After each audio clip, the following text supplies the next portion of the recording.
Hi viewers, welcome to our channel. Andhra Pradesh రాష్ట్రంలో TDP YSRCP రెండు పోటాపోటీగా మేమే గెలుస్తామంటూ ఒకరు అధికార పక్షానికి సంబంధించి వైఎస్ఆర్సీపీ వైజాగ్లో ప్రమాణ స్వీకారం అంటుంటే, ప్రతిపక్షానికి సంబంధించి కూటమి తరపున చంద్రబాబు నాయుడు గారు 9వ తారీఖున అమరావతిలో ప్రమాణ స్వీకారం అంటూ ఎవరికి వాళ్ళే ప్రచారం చేసుకుంటూ ఉన్నారు. అయితే ఈ క్రమంలో వైజాగ్కి వైఎస్ఆర్సీపీ నేతలు అక్కడ హోటల్స్ బుక్ చేసుకోవడం కావచ్చు, ట్రైన్స్ బస్సులు బుక్ చేసుకోవడం కావచ్చు, అక్కడ సభాస్థలిని ఏర్పాట్లు పర్యవేక్షించడం కావచ్చు, అక్కడ అంగరంగ వైభవంగా వైజాగ్లో 9వ తారీఖున జగన్మోహన్ రెడ్డి గారు ప్రమాణ స్వీకారం చేయబోతున్నారు అనేటువంటిది వైఎస్ఆర్సీపీ నేతల నుంచి వస్తున్నటువంటి వాదన. అసలు ఎందుకు ఇటు టీడీపీ కావచ్చు, ఇటు వైసీపీ కావచ్చు పోటాపోటీ ఇవి జరుగుతున్నటువంటి పరిస్థితి ఎందుకు వచ్చింది? దీనికి సంబంధించి మనతో మాట్లాడటానికి వైఎస్ఆర్సీపీ అధికార ప్రతినిధి హనుమంతరెడ్డి గారు ఉన్నారు. వారిని అడిగి మరిన్ని విషయాలు తెలుసుకున్నాం. నమస్తే హనుమంతరెడ్డి గారు. నమస్తే సార్. ఏంది అసలు ఆంధ్రప్రదేశ్ రాష్ట్రంలో గెలుపుకు సంబంధించి ఏం జరుగుతుంది సార్? అసలు సార్ ఒకటి సార్, ఆంధ్రప్రదేశ్ రాష్ట్రంలో ఇంతవరకు అంటే స్వాతంత్రం వచ్చినప్పటి నుంచి ఇంతవరకు జరిగిన ఎలక్షన్లలో ఏం జరిగిందో, 2019 ఎలక్షన్లో ఏం జరిగిందో అది రిపీట్ కాబోతా ఉంది. ఆ రోజు జగన్మోహన్ రెడ్డి గారు ఇచ్చిన హామీలు, జగన్మోహన్ రెడ్డి గారు మాకు ముఖ్యమంత్రి అయితే ఈ రాష్ట్రాన్ని బాగు చేస్తాడనే ఆలోచన, చంద్రబాబు నాయుడు విజనరీ అని చెప్పుకొని 2014 నుంచి 2019 వరకు ఈ రాష్ట్రాన్ని ఏ విధంగా నాశనం చేశాడు అనే దాని మీద జగన్మోహన్ రెడ్డి గారు పాదయాత్ర చేసి, పాదయాత్రలో ఏదైతే హామీలు ఇచ్చారో హామీలు నెరవేరుస్తానని చెప్పినప్పుడు నమ్మి ఓట్లేశారు 2019 ఎలక్షన్లలో. ఆ తర్వాత ఆ నమ్మకాన్ని నిలబెట్టుకుంటూ మొదటి ప్రమాణ స్వీకారం చేసిన మొట్టమొదటి రోజు నుంచే జగన్మోహన్ రెడ్డి గారు ఇచ్చిన హామీలు ఏదైతే నవరత్నాలు కావచ్చు, అభివృద్ధి విషయంలో కావచ్చు, ఆంధ్రప్రదేశ్ రాష్ట్రాన్ని భారతదేశ చరిత్రలో అంటే అన్ని విషయాలలో నెంబర్ 1 స్థానానికి తీసుకుపోయే దాంట్లో కావచ్చు, ప్రతి ఒక్క దాంట్లో హార్డ్ వర్క్ చేశాడు. ప్రజలకు ఏదైతే నేను చెప్పానో అవన్నీ నెరవేర్చాడు. కాబట్టే మేము ఇప్పుడు జగన్మోహన్ రెడ్డి గారి యొక్క పాలన మీద రెఫరెండం అంటా నేనేమంటా అంటే రెఫరెండం అడుగుతున్నారు. జగన్మోహన్ రెడ్డి గారు నీ కుటుంబానికి మంచి జరిగితే ఆంధ్రప్రదేశ్ రాష్ట్రంలో రేపు బాగుండాలంటే నాకు ఓటే, లేదంటే వేరే వాళ్ళకి ఓటే, నీకు మంచి జరిగితేనే ఓటేయమని చెప్పాడు. ఎక్కడా కూడా వాళ్ళ మాదిరిగా వాళ్ళని తిట్టడం కానీ ఇంకోటి కానీ, జగన్మోహన్ రెడ్డి గారిని చంద్రబాబు నాయుడు గారు తిట్టినట్టుగా, లేకుంటే ఎల్లో మీడియాలో తప్పుడు రాతలు రాసినట్టుగా ఎక్కడ కూడా జగన్మోహన్ రెడ్డి గారు అన్ని వ్రాతలు రాసినా, అన్ని రకాలుగా తిట్టినా ఏ ఒక్కరోజు కూడా దాని మీద ఫీల్ కాలేదు. జగన్మోహన్ రెడ్డి ప్రజలకు ఏం చెప్పాలనుకున్నారో, జగన్ టు జనం, జనం టు జగన్, అంతే. కన్ఫామ్ గా ప్రజలకు తీసుకెళ్ళగలిగారు. మీకున్నటువంటి నమ్మకం కావచ్చు, మరలా మీరు ఏదైతే ప్రజలకు చేశారో, ప్రజలను నమ్ముకున్న నాయకుడు ఎప్పుడూ తప్పిపోలేదు. కాబట్టి మరొకసారి జగన్మోహన్ రెడ్డి గారు ప్రజల మీద ఆధారపడి ఎలక్షన్స్కి వెళ్ళారు. కాబట్టి మీరు మేమే గెలుస్తున్నామని ధీమా వ్యక్తం చేయడంలో ఆశ్చర్యమే లేదు. ఆల్రెడీ అధికారంలో ఉన్నారు, సెకండ్ టైం మరలా అధికారంలోకి వస్తామని చెప్పి ధీమా వ్యక్తం చేయడంలో తప్పు లేదు, ఆశ్చర్యం లేదు. కానీ ఈ సైడ్ చూసుకుంటే కూటమి అధికారంలోకి వస్తుంది, మేమే గెలవబోతున్నాము, అమరావతిలో పలానా రోజు పలానా టైంకి అంటూ కూడా ముహూర్తాలు పెట్టుకున్నటువంటి పరిస్థితి. ఎక్కడ తెలుగుదేశం పార్టీ వాళ్ళు చెప్పడంలే, తెలుగుదేశం పార్టీ ఆ కాన్స్టిట్యూన్సీ చూసినా మేము గెలవలేమని చెప్తా ఉన్నారు. ఏ కాన్స్టిట్యూన్సీ చూసినా వాళ్ళకి ఆలోచన లేదు, ఏం లేదు. అందుకే చంద్రబాబు నాయుడు గారు ఎక్కడ చెప్పలే, పవన్ కళ్యాణ్ ఎక్కడ చెప్పలే, లోకేష్ గారు ఎక్కడ చెప్పలే, వీళ్ళందరూ పారిపోయి భయపడి దాక్కొని ఉన్నారు. ఒకటి అడుగుతాను, ఏ కాన్స్టిట్యున్సీలో కడప జిల్లా తీసుకుంటే ఎన్ని కాన్స్టిట్యున్సీలు ఉన్నాయి? ఊరికి కడపలో 5 గెలుచాం, చిత్తూరు జిల్లాలో 15 గెలుచాం, ఇవి కాదు కదా. మనకి అనాలిసిస్ ప్రకారం మీకు పలానా చోట మీకు మాకు ఎడ్జ్ ఉంది, లేకుంటే ఈ విధంగా అని చెప్పే పరిస్థితి ఎక్కడా లేదు. ఎంతసేపు ఉన్నా ఎవరో బెట్టింగ్ రాయిలు చెప్పారు కాబట్టి 1కి 2 ఇంకొకటి ఇస్తున్నారు. బెట్టింగ్ అనేదే తప్పు, బెట్టింగ్ చేసేవాళ్ళు చాలా నేరం. అది అటాటివి చూసుకొని మాట్లాడుతూ ఉన్నారు తప్ప ఎక్కడ ఈ కాన్స్టిట్యున్సీలో గెలుస్తామని వాళ్ళు పట్టుకొని 10 కాన్స్టిట్యున్సీల పేర్లు కూడా చెప్పలేని పరిస్థితి ఉంది. కుప్పంలో కూడా చంద్రబాబు, నేను చెప్పడం కాదు, నేనేమంటానంటే కుప్పంలో కూడా చంద్రబాబు నాయుడు గారు ఓడిపోతున్నారు. మొట్టమొదటిసారిగా కుప్పంలో కూడా వైఎస్ఆర్ కాంగ్రెస్ పార్టీ జెండా రెపరెపలాడబోతా ఉంది. జూన్ 4వ తారీఖున మీకు తెలవబోతా ఉంది. అంటే ఒక పక్కన వాళ్ళేమో ప్రమాణ స్వీకారాలకి రెడీ చేసుకుంటుంటే, మరో పక్క కనీసం కుప్పంలో కూడా చంద్రబాబు నాయుడు గారికి గెలవట్లేదు. నేనేమంటా అంటే ఇవన్నీ చెప్పుకోవడానికి బాగుంటాయి. ఇదే విషయం 2019 ఎలక్షన్లో కూడా అలాగే చెప్పారు.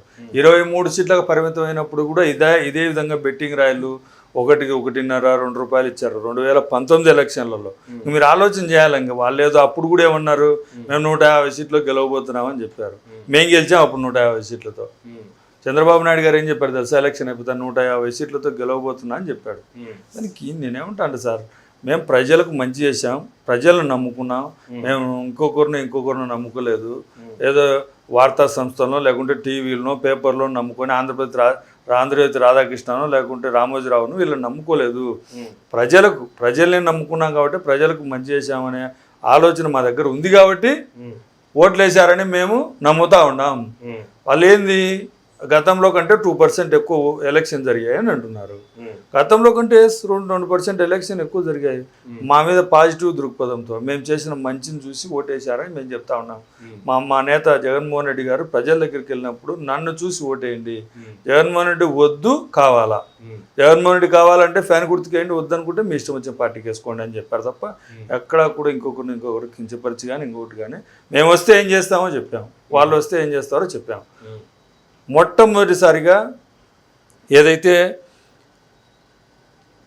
మేనిఫెస్టో మీద చర్చ జరిగినది ఏదైనా ఉందంటే భారతదేశ చరిత్రలో ఆంధ్రప్రదేశ్ రాష్ట్రంలో ఇచ్చిన మేనిఫెస్టో మీద, తెలుగుదేశం పార్టీ మేనిఫెస్టో కావచ్చు, జగన్మోహన్ రెడ్డి గారి మేనిఫెస్టో కావచ్చు. 2019లో మేనిఫెస్టో ఇచ్చా, ఆ మేనిఫెస్టోలో ఎంతవరకు అమలు చేశారు, 2024 ఇచ్చిన మేనిఫెస్టో ఏంటి, దాన్ని ఏ విధంగా అమలు చేస్తారనే విషయం దాని మీద ఉంది తప్ప ఏదో ఎలక్షన్ల ముందరో లేకుంటే అదేదో నేను పింఛన్ ఇచ్చినా కాబట్టి ఎలక్షన్ల ముందు వరకు 1000 రూపాయలు ఇచ్చి ఎలక్షన్ల ముందర 2000 ఇచ్చి నేను 2000 ఇచ్చుకొని డప్పాలు కొట్టుకోలే, మేము ఏం చెప్పామో అదే చేశాము.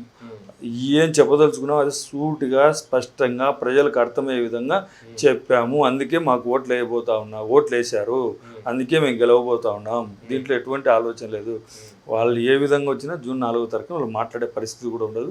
తెలుగుదేశం పార్టీ నామరూపాలు లేకుండా పోతాం. కానీ ఎలక్షన్స్ తర్వాత చూసుకుంటే కూడా మీరు రాయలసీమలో కొన్ని ప్రాంతాలు కావచ్చు, లేదంటే మా పల్నాడులో చూసుకుంటే కూడా ఇప్పటికీ స్టిల్ అక్కడ గొడవలు కంటిన్యూ అవుతూనే ఉన్నాయి.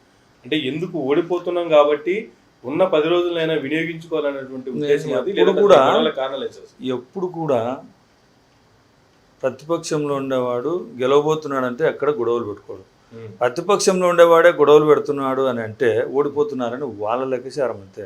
పల్నాడులో ఇంతవరకు జరిగినాయి అంటే దాదాపుగా 2004, 2009, 14, 19 4 ఎలక్షన్లు జరిగితే ఏ రోజు జరిగిన గొడవలు ఈరోజు అక్కడ అభ్యర్థులు మారుస్తానే ఏ విధంగా జరుగుతున్నాయి గొడవలు అంటున్నా.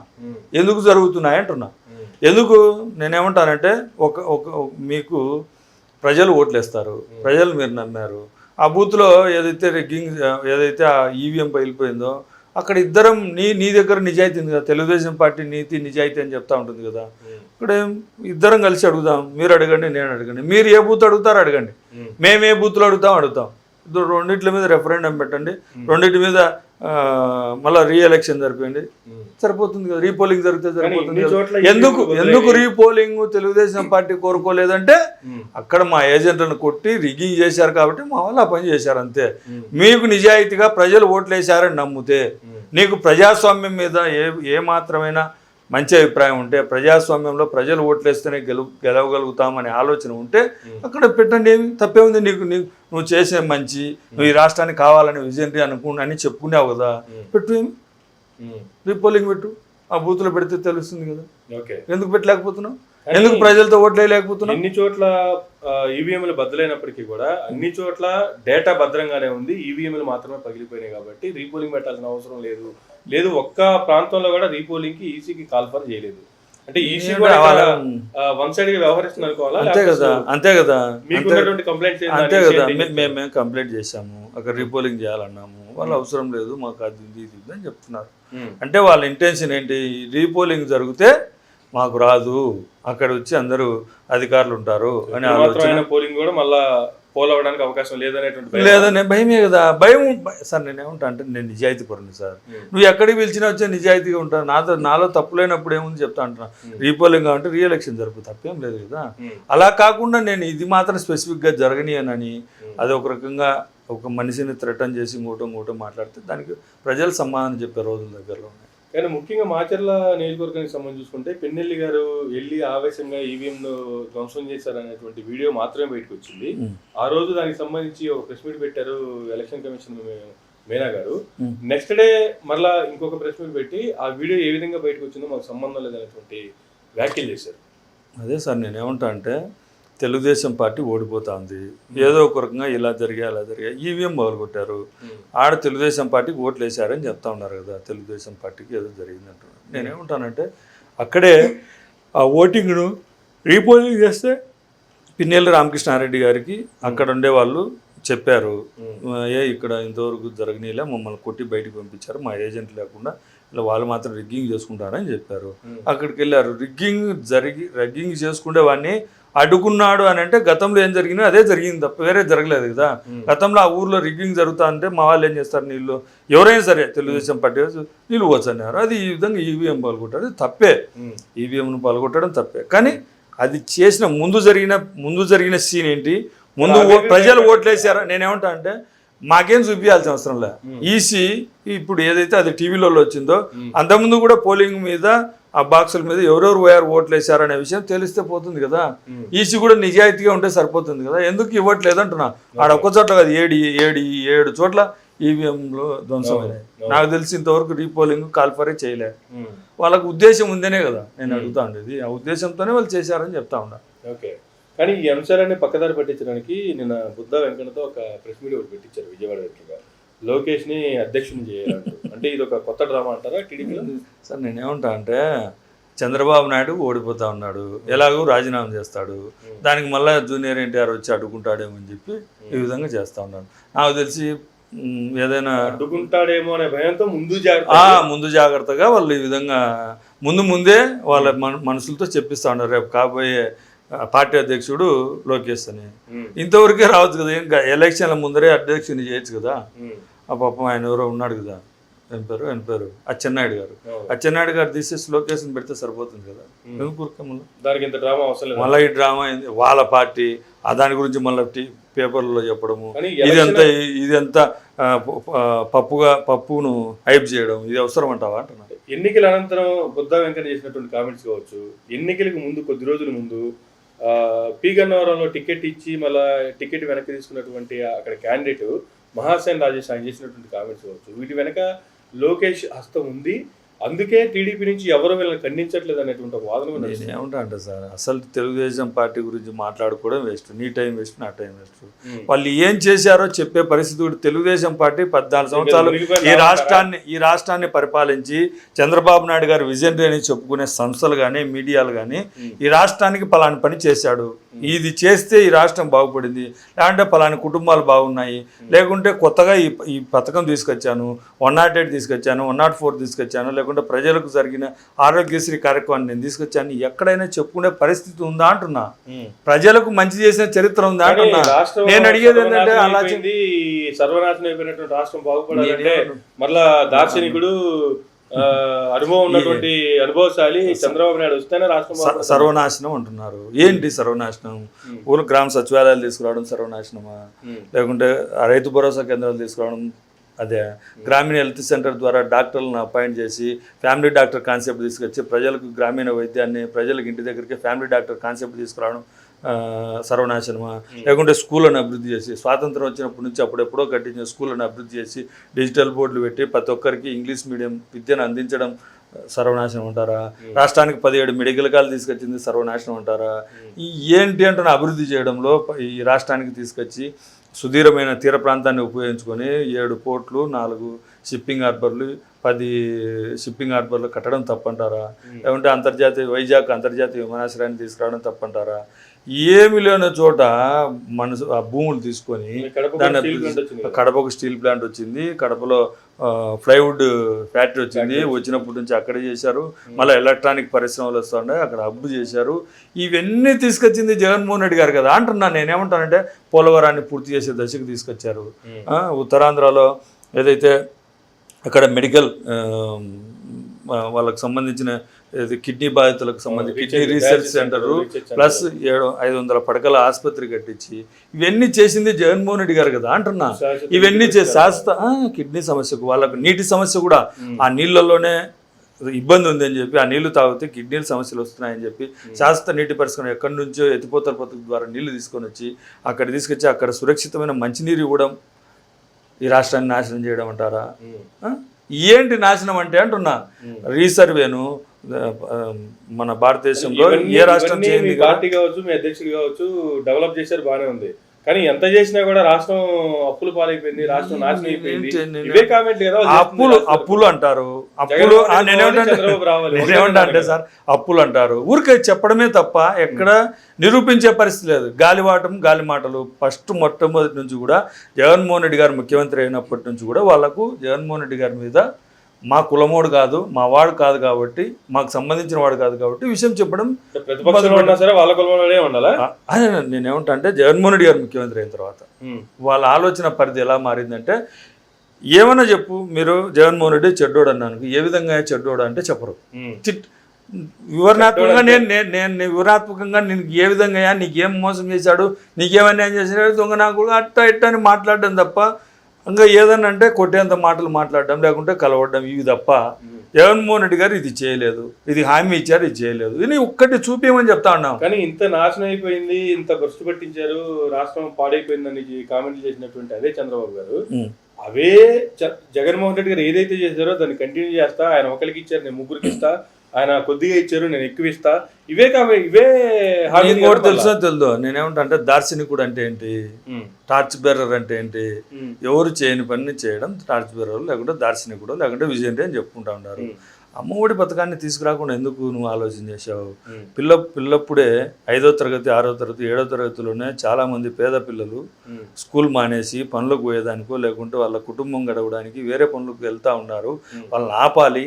వాళ్ళని ఆపాలంటే ఆ కుటుంబానికి ఎంతో కొంత సాయం చేయాలని ఒక 15,000 రూపాయలు ఆ కుటుంబానికి ఇచ్చి వాళ్ళని బడికి పంపించేటట్టుగా ప్లాన్ చేశాడు జగన్మోహన్ రెడ్డి గారు. అంటే 0 స్థాయి నుంచే ఖచ్చితంగా విద్యను అభ్యసించాలా, ఇంటర్మీడియట్ చదవాలి, డిగ్రీ చదవాలి, పెళ్ళిళ్ళు చేసుకుంటా అంటే డిగ్రీ కంపల్సరీ అని చెప్పడం, ఇంటర్మీడియట్ కంపల్సరీ చదువుకోవడం, అంటే ఒక సిస్టమ్ను ప్రజలకు అలవాటు చేశారంటే అది ఏదైనా కానీ ఒక పథకం కోసమో ఏదో ఒక ఆశనో ఇంకొకటో దానివల్ల ఆ కుటుంబం మంచిగా చదువుకుంటే దానివల్ల రాష్ట్రానికి మేలు జరుగుతుంది, ఎక్కడో చోట చిన్న ఉద్యోగం దొరుకుతుంది, ఆ కుటుంబం బాగుపడుతుంది. మనం ఏం ఆలోచన చేస్తాం, మన పిల్లలు మంచిగా చదువుకోవాలా, మన పిల్లలకు మంచి హాస్పిటల్లో చూపించుకోవాలా, విద్యా వైద్యం అందించాలనేది ప్రతి ఒక్కరి బాధ్యత.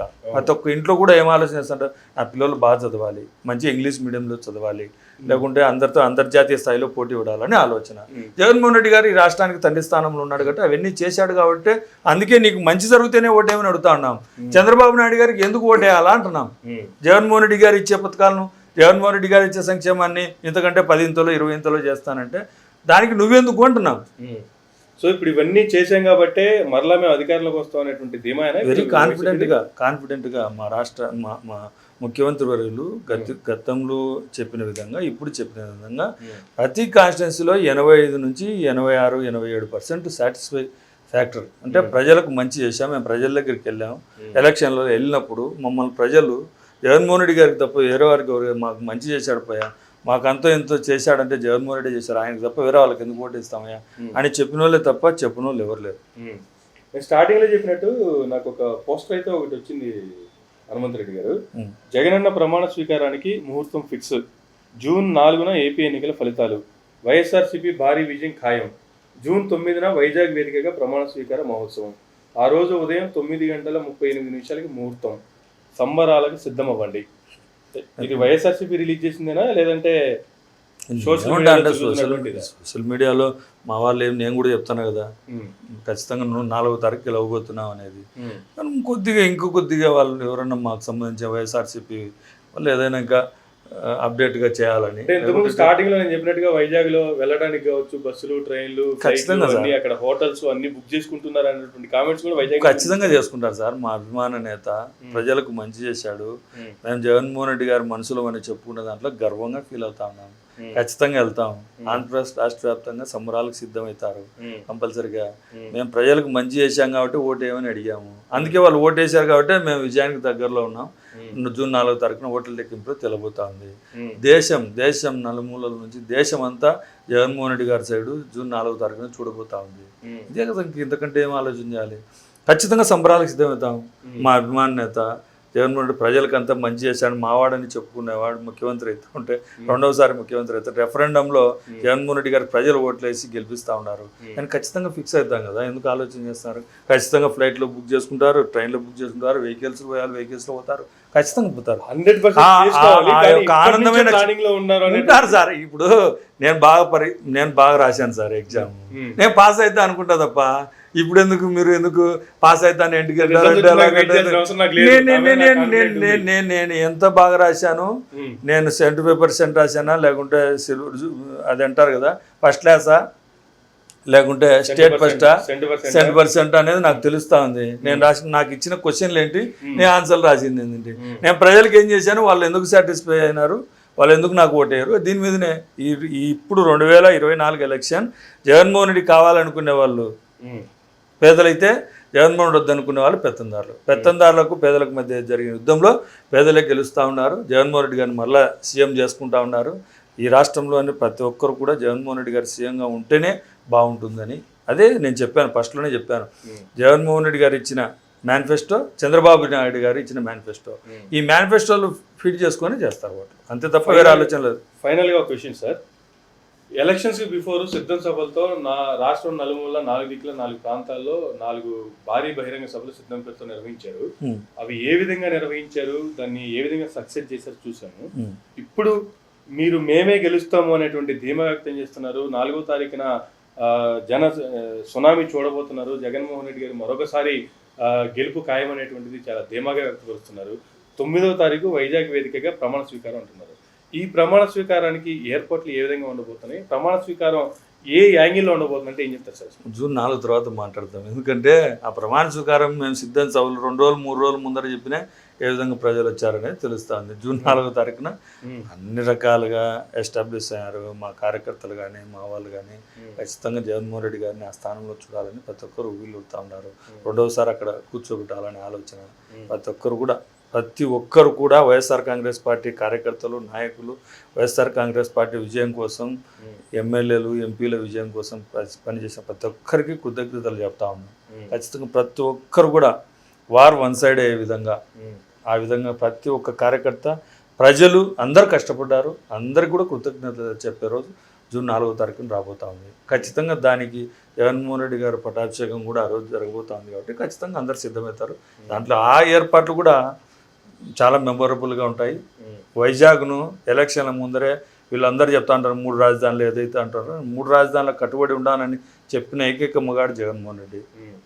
మంచి జరుగుతూనే ఓటేయమని చెప్పాడు.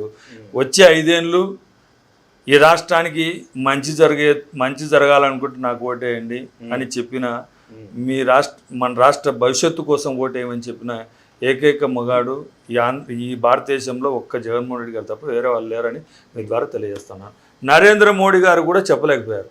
నరేంద్ర మోడీ గారు కూడా మనకు ఓటేయకుంటే లేకుంటే రామాలయాన్ని పగలు కొడతారనో ఇంకోటి కూడా చెప్పారు తప్ప జగన్మోహన్ రెడ్డి గారి మాదిరిగా నేను మంచి చేస్తేనే ఓటేమని నరేంద్ర మోడీ గారు కూడా చెప్పలేకపోయారు. ఒక్క జగన్మోహన్ రెడ్డి గారు చెప్పారంటే అర్థం చేసుకో, వేరే ఆలోచన చేయాల్సిన అవసరం లేదు. బీజేపీ వాళ్ళు కూడా మేము 350 370 గెలుస్తా ఉన్న వాళ్ళు కూడా నీకు మంచి జరుగుతూనే ఓటేమని చెప్పలేని పరిస్థితులు వాళ్ళు ఉన్నారు. మేము మంచి జరిగితేనే ఓటేమని చెప్పే స్థాయిలో మా నేత, మా ప్రియతమ ముఖ్యమంత్రి జగన్మోహన్ రెడ్డి గారు ఉన్నారనే విషయం మేము జూడి చెప్తా ఉన్నాం. వాళ్ళకి మన భేదాలు చెప్తాం. ఫైనల్గా ఒకటే మాట సార్, 2019 ఎలక్షన్స్ లో 151 సీట్లతో అధికారంలోకి వచ్చింది వైఎస్ఆర్సీపీ. జగన్మోహన్ రెడ్డి గారు లండన్కి వెళ్ళే బిఫోర్ డే ఐపాక్ కార్యాలయానికి వెళ్ళారు. ఐపాక్ కార్యాలయంలో గతం కంటే ఎక్కువ స్థానాలు ఈసారి మనం గెలుచుకోబోతున్నాం అనేటువంటి కామెంట్ చేశారు. ఎన్ని ఎక్స్పెక్ట్ చేస్తున్నారు, అసలు ఎన్ని స్థానాల్లో వైఎస్ఆర్సీపీ విజయకేతనం ఎగరేయబోతుంది? 158 స్థానాల్లో గెలవబోతున్నాం. 58